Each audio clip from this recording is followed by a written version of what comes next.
नमस्कार दोस्तों, कैसे हैं आप। स्वागत है एक बार फिर आपका भगवत गीता सीरीज में, जिसमें आज हम करने वाले हैं भगवत गीता के फर्स्ट चैप्टर का 30th श्लोक।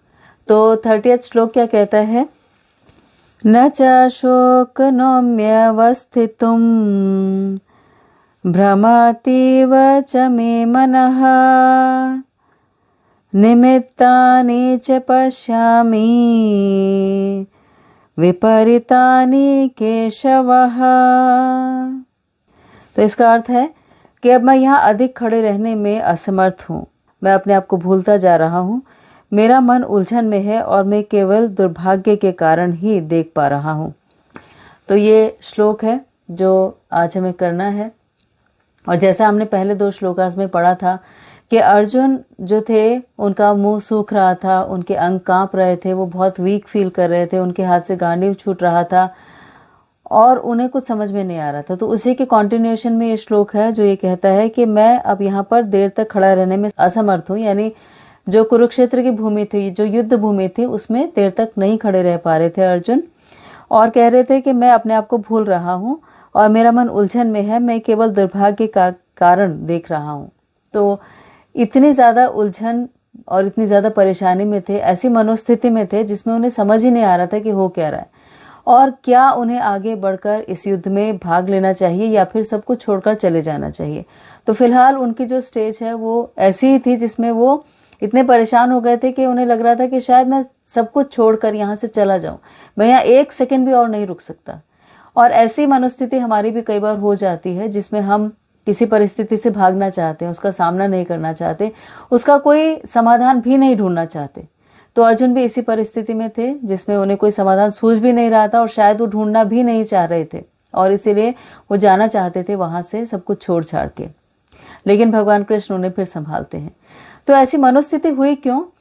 क्योंकि देखिए, हम हमेशा स्वार्थी होते हैं, ये तो हम सभी मानते हैं कि हमारा अपना स्वार्थ जब तक किसी चीज में निहित नहीं होता तब तक हम उसे नहीं कर पाते। और बहुत कम लोग ऐसे होते हैं जो सेल्फलेस होकर हो पाते हैं या जिनकी मनोस्थिति ऐसी होती है। लेकिन अर्जुन की मनोस्थिति भी चेंज हो जाएगी और वो भी फिर सेल्फलेस होकर युद्ध करेंगे। लेकिन उससे पहले की स्थिति की हम बात कर रहे हैं। और जहां तक सेल्फिश होने की बात है, अगर हम देखें तो आजकल की जो हमारी प्रॉब्लम्स हैं, हमें एंजाइटी है, डिप्रेशन है और प्रॉब्लम्स है तरह तरह की, जो डिसऑर्डर्स हैं, उनका रीजन यही है कि हम बहुत सेल्फिश हैं। क्योंकि हम सिर्फ अपने बारे में सोचते हैं, हम बहुत सेल्फ सेंटर्ड होते हैं। जैसे मैं आपको एक स्टोरी सुनाती हूँ कि एक बार एक व्यक्ति थे, बहुत ज्यादा परेशान थे अपनी परिस्थितियों से, डिप्रेशन में चले गए थे और एक साइकोलॉजिस्ट के पास गए मिलने के लिए। साइकोलॉजिस्ट ने 2 घंटे तक उनकी सारी बात आराम से सुनी और उसके बाद कुछ उन्हें सोल्यूशन नहीं दिया। उन्हें बस एक चॉकलेट का बॉक्स दिया और बोला कि बाहर ओपीडी में जो पेशेंट बैठे हुए हैं, जाकर उन्हें ये सारी चॉकलेट बांट के आइए। तो वो जो पेशेंट थे, उन्हें बड़ा गुस्सा आया।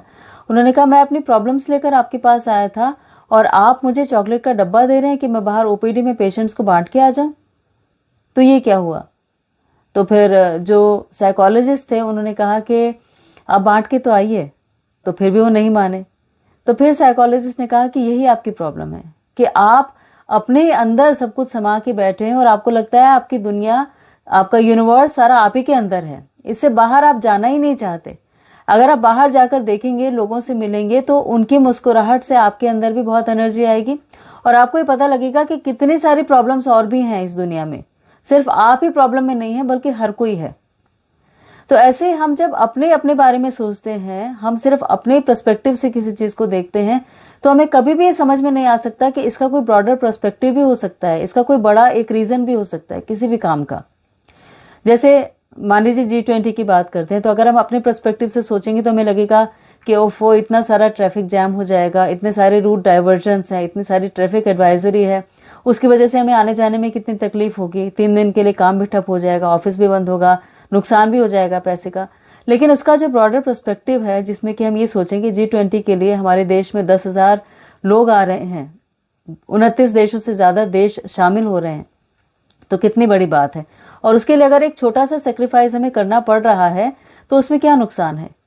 क्या हम नहीं चाहते कि हमारा देश विकास करे, विकसित हो?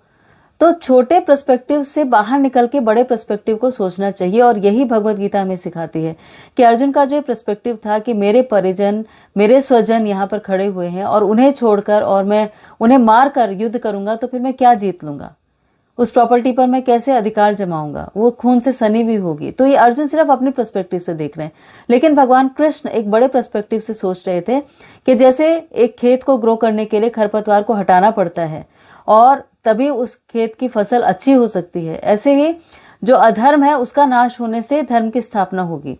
जो सही मायनों में जो सही काम करते हैं, जो सही लोग हैं, उनको आना जरूरी है, उनको सत्ता में होना चाहिए। ये भगवान कृष्ण यहाँ पर सिखा रहे हैं। तो ये जो एक पर्सपेक्टिव है कि कौन राज्य करने के लायक है, जैसे युधिष्ठिर राज्य करने के लायक थे क्योंकि उनमें सारी अच्छी क्वालिटीज थी, तो वो क्वालिटीज सिखाने के लिए भगवान ने भगवत गीता अर्जुन को बताई। तो ये जो एक सेल्फिशनेस हमारी होती है, एक्सटेंडेड सेल्फिशनेस होती है, जैसे हमारी साइकोलॉजी होती है कि हम कुछ भी अचीव करेंगे, कुछ भी हमारे साथ अच्छा होगा, कुछ हमारा बड़ा घर बनेगा, हम बहुत तरक्की करेंगे, हम बहुत बड़ी गाड़ी लेंगे, तो हम चाहते हैं कि हम अपने रिश्तेदारों को बुलाएं, हाउस वार्मिंग सेरेमनी करते हैं, हम उन्हें अपने घर के गृह प्रवेश पे बुलाते हैं, या कोई गाड़ी खरीदते हैं तो उन्हें कोई ट्रिप पे लेकर जाते हैं, या कुछ और लेते हैं तो उन्हें शामिल करते हैं। तो एक तरह से इस साइकोलॉजी के साथ ही हम जीते आए हैं कि उन्हें जरूर बताना है, हमने कुछ भी अच्छा किया तो उन्हें पता होना चाहिए। तो अर्जुन के साथ भी यही यहाँ पर हो रहा था कि वो सोच रहे थे कि मैं अगर आज जीत भी जाऊंगा तो मैं दिखाऊंगा किसको, बताऊंगा किसको, कौन मेरे साथ खड़ा होगा, कौन मेरे उस सेंस ग्रेटिफिकेशन के साथ एंजॉयमेंट करेगा, किसके साथ मैं सेलिब्रेट करूंगा, ये सब तो मर जाएंगे। तो ये अर्जुन का एक एक्सटेंडेड सेल्फिशनेस थी, ये स्वार्थ था अर्जुन का, जिसकी वजह से वो इतने परेशान हो रहे थे कि ये सब मर जाएंगे तो फिर क्या, इसीलिए मैं यहाँ पर खड़ा नहीं हो पा रहा हूं और मैं यहां से जाना चाहता हूं। तो ऐसी मनोस्थिति अर्जुन की थी और वो उस बड़ी पिक्चर को देख ही नहीं पा रहे थे। तो हमें भी अपने उस सेल्फिश इंटेंशन से बाहर निकलना जरूरी होता है, एक बड़ी पिक्चर को देखना होता है, और तब हम जीवन को उसके अलग अलग आयामों से समझ पाते हैं, ना कि सिर्फ अपने पर्सपेक्टिव के साथ जीकर। तो वो लेसन हमें ड्रॉ करने चाहिए, उसके ऊपर मेडिटेट करना चाहिए, और यही भगवत गीता के इस श्लोक से हम सीख रहे हैं। दूसरा लेसन जो हम इससे सीखते हैं वो ये कि हमें सर्व तो करना ही होता है, जैसे युद्ध तो करना ही था अर्जुन को और बाकी सबको भी। अब युद्ध किसके पक्ष में किया जा रहा है ये इंपॉर्टेंट था कि अर्जुन जो जिसके पक्ष में युद्ध कर रहे थे वो धर्म की स्थापना के लिए था, लेकिन कौरव जो युद्ध कर रहे थे वो अपने सेंस ग्रेटिफिकेशन के लिए थे। तो इसका मतलब हमारे कर्मों से हम भाग नहीं सकते, जो हमें करना है वो तो करना ही है, हमारी ड्यूटीज हमें पूरी करनी होती हैं। अब उन ड्यूटीज को हम किस तरह से करते हैं, हम अपने सेल्फिश इंटेंशंस के साथ करते हैं या हम किसी एक कंट्रीब्यूशन के लिए या एक तरक्की के लिए, अपने देश के इकोनॉमी के लिए, अपने लोगों के या अपने समाज के बेहतरी के लिए करते हैं, ये हमारे ऊपर डिपेंड करता है। और अगर देखा जाए तो इसी पर्सपेक्टिव के साथ हम बहुत सारी चीजों को अपने समाज में देखते हैं, बहुत सारी ऐसी कुरीतियों को देखते हैं। जैसे अगर ब्राइबरी है यानी रिश्वत लेना है तो वो हमारे सेंस ग्रेटिफिकेशन के लिए हो सकता है, लेकिन ब्रॉडर पर्सपेक्टिव में गलत है। अगर झूठ बोलना है, अगर ईमानदारी से काम नहीं करना है, अगर समय के पालन के हिसाब से काम नहीं करना है या अपनी सीट को पहले छोड़ देना है, तो ये सारी की सारी चीजें हमारे अपने लिए तो सुखदायी हो सकती हैं, लेकिन ब्रॉडर पर्सपेक्टिव के लिए नहीं। तो जब हम छोटे पर्सपेक्टिव के साथ जीते हैं तो सर्व तो हम करते हैं, यानी अपनी जिंदगी जिएंगे, काम करेंगे, सुबह ऑफिस के लिए निकलेंगे, शाम को लौट कर आएंगे, या घर में भी होंगे तो भी करेंगे, लेकिन उस चीटिंग प्रोपेंसिटी के साथ करेंगे, यानी अपने आप को ही धोखा दे रहे होंगे, पता होगा कि क्या सही है लेकिन उसे नहीं कर रहे होंगे। तो फिर अर्जुन की तरह हम भी एक समय पर पलायन करने की सोचेंगे, हमें लगेगा कि जो कुछ हम कर रहे थे शायद वो सही नहीं था, और उस बात को उस समय समझकर पलायन करेंगे, या धीरे धीरे हमारी मानसिक शांति भंग होने लगेगी। क्योंकि जब भी हम कुछ गलत करते हैं तो हमारी जो कॉन्शियसनेस होती है वो हमें आगाह करती है, वो एक चेतावनी देती कि गलत हो रहा है।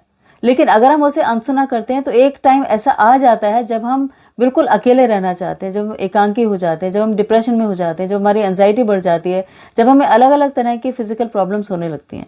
तो अब सर्व तो करना ही है और सही तरीके से सर्व करना है, ये इंपॉर्टेंट है। और ये इस श्लोक से हम सीखते हैं कि अर्जुन को सर्व करना था, सर्व वो माया को करते या कृष्ण को करते, अपने इंद्रिय तृप्ति को करते, अपनी इंद्रियों के लिए करते या भगवान की प्रसन्नता के लिए करते।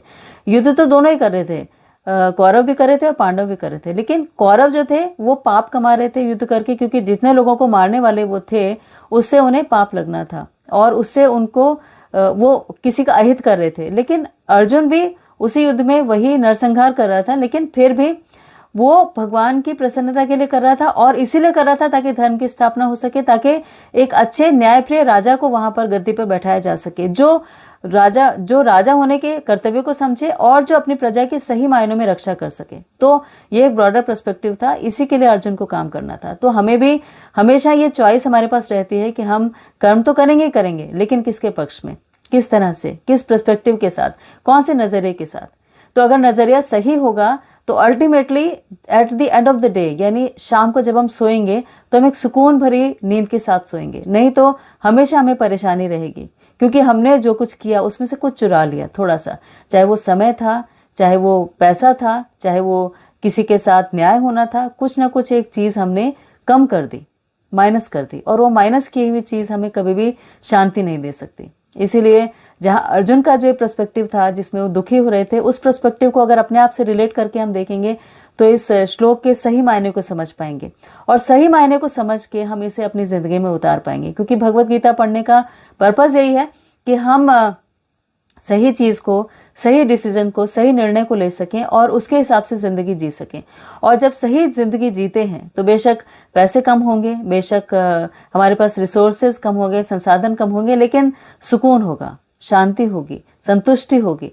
और उसी की तलाश में हम ये सब चीजें जोड़ने में लगे रहते हैं, ज्यादा पैसा, ज्यादा बड़ा घर, ज्यादा बड़ी गाड़ी। पर संतुष्टि छोटी चीजों में भी मिल सकती है, ये हम समझ नहीं पाते, और वो संतुष्टि की समझ भगवत गीता हमें देती है। और इस श्लोक से और इसके आगे के श्लोकों से हम यही देखेंगे। तो आज के श्लोक के लिए आपने इतना समय निकाला, आपने इसे ध्यान से सुना और आप इसे अच्छी तरह से पढ़ेंगे तो आपको और इसे अच्छी तरह से समझने में मदद मिलेगी। तो अब आपने आज का ये श्लोक देखा, इसके लिए आपका बहुत बहुत थैंक यू, धन्यवाद, शुक्रिया। प्लीज अपना बहुत ख्याल रखिएगा और ऐसे ही भगवत गीता को अपने जीवन में उतारिएगा।